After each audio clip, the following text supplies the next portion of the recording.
তো hi friend, চলে আসলাম একটা শর্ট ভিডিও নিয়ে।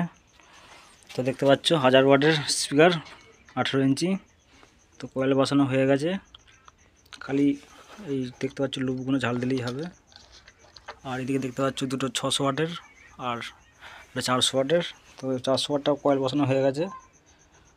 তো এটা কমপ্লিট হয়ে গেছে, এটা শুধু লুপটা ঝাল দিলেই হবে এটার। আর এদিকে দেখতে পাচ্ছ একটা ফ্রিজের স্টেবিলাইজার, তো এটাও রেডি হয়ে গেছে। তো লাইন দিয়ে দেখাচ্ছি, দেখতে পাচ্ছ রেডি হয়ে গেছে পুরো এটাও। তো বন্ধুরা, ভিডিওটা ভালো লাগে লাইক শেয়ার কমেন্ট অবশ্যই করবে। তো চলো, ভিডিও বেশি লং করছি না, আজকে আমাদের ভিডিও এই পর্যন্তই। নেক্সট ভিডিও আসছে, বাই।